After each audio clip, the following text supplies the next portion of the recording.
Magandang araw po sa inyong lahat and welcome back. Panibagong senatorial preference survey na naman po ang lumabas, this time galing sa Pulse Asia. And this Pulse Asia survey was conducted from January 18 to 25 using face-to-face interviews based on a sample of 2,400 representative adults 18 years old and older. Lumabas po sa Pulse Asia survey lahat po ng senatoriables, pero ang babanggitin ko lang po yung top 25. Mapapanatili ba ng partido ni President Bongbong Marcos ang majority ng senatorial slots?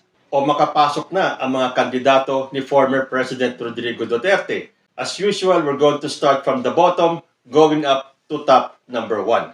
And we start off with number 25. We have Jimmy Bondoc ng PDP Laban with 4.6%. At number 24, Chavit Singson, Independent, with 11.4%. At number 23, Rodante Marcoleta, Independent, with 12.6%.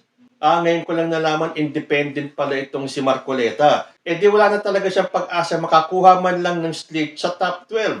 Pero malay nyo, magmilagro. At yung mga fans at mga voters ni Rodante Marcoleta ay bigla siyang umangat sa top 12. Pero kung nabalitaan po natin yung kanilang rally o caravan, nakita naman po natin sa kanilang videos at sa kanilang mga pictures na nilagaw po yung kanilang rally. Kasama pa niya si Jimmy Bondoc. Okay, diretso na po tayo. At number 22, Bonifacio Busita, Independent, with 12.5%. At number 21, Philip Salvador ng PDP Laban at 16.4%.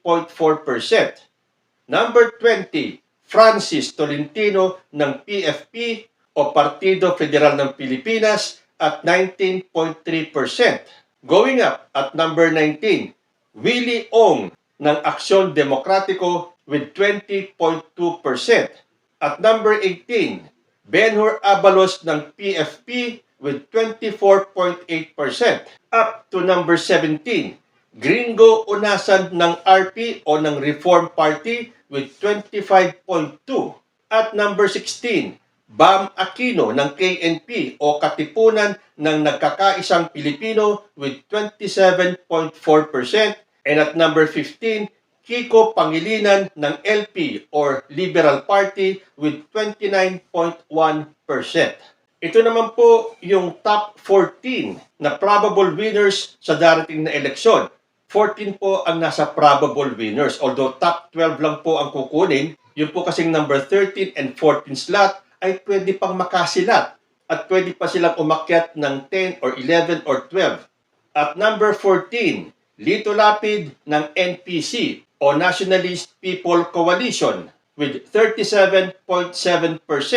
At number 13, Camille Villar ng NP o Nationalista Party with 38.4%. At ito na po ang top 12.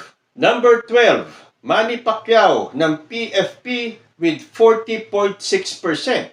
At number 11, Abby Binay ng NPC with 41.1%. Number 10, Bato de la Rosa ng PDP Laban with 41.2%. At number 9, Willie Revillame, Independent with 41.9%. Number 8, Ping Lacson, Independent with 42.4%. Number 7, Amy Marcos, NP with 43.3%. Going up to the top 6, number 6, Ramon Bong Revilla Jr., Lakas with 46%. Number 5, Pia Cayetano ng NP with 46.1%. Number 4, Ben Tulfo, Independent with 46.2%. At number 3, Tito Soto ng NPC with 60.2%. At number 2, Bongo ng PDP Laban with 60.4%. Consistently at number 1, Erwin Tulfo ng Lakas with 62.8%.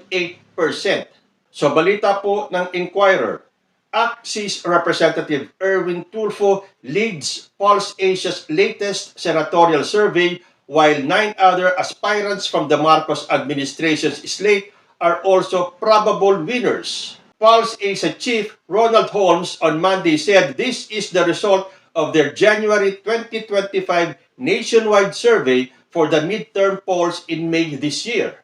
Currently in the lead is Axis Party List Representative Erwin Tulfo, noting that he maintains a solo lead. Holmes added, 10 of those with a statistical chance of winning are running under the administration's Alyansa para sa Bagong Pilipinas. So doon po sa top 14. Dahil sabi ko nga kanina, yung pong number 13 and 14 slot, pwede pa po yan makasilat at pwede pa nilang maagaw ang pwesto ng 11 and 12. At doon po sa 14 names na yon, only Senators Go, De La Rosa, and Marcos, as well as TV personality Revillame, are not part of the admin slate. Dahil kung tatandaan po natin, originally po kasama si Amy Marcos sa slate ni President Bongbong Marcos, but she opted to be independent. Senator Marcos was initially included in the administration's slate but later had her name withdrawn from the list. Former Interior Chief Benor Abalos and Secretary Francis Tolentino are part of the administration's slate but they were not included among the probable winners.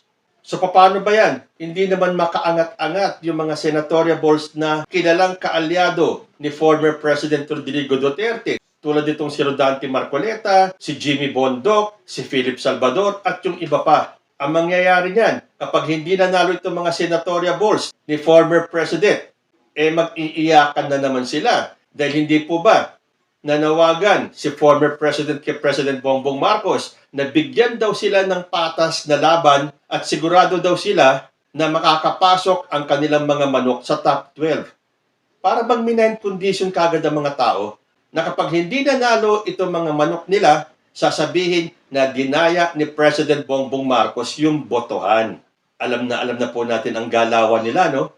Ngayon pa lang nagpahayag na si former president na bigyan daw sila ng patas na laban para mag-insinuating na kapag hindi sila nanalo ay magkakaroon ng dayaan.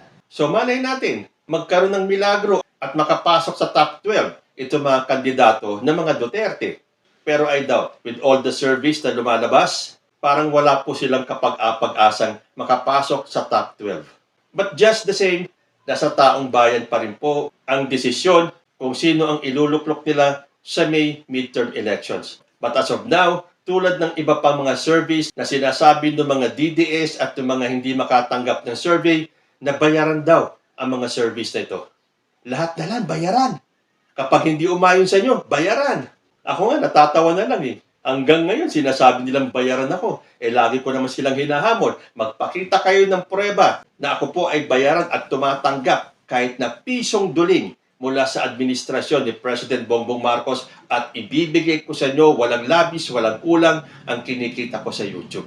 Ibahin niyo naman ang diskarte ninyo. Lahat na lang nang hindi nakikiayon sa inyo, bayaran. Na paghahalata tuloy kung sino ang mga totoong bayaran. Kayo po, ano ang masasabi ninyo sa latest survey ng Pulse Asia?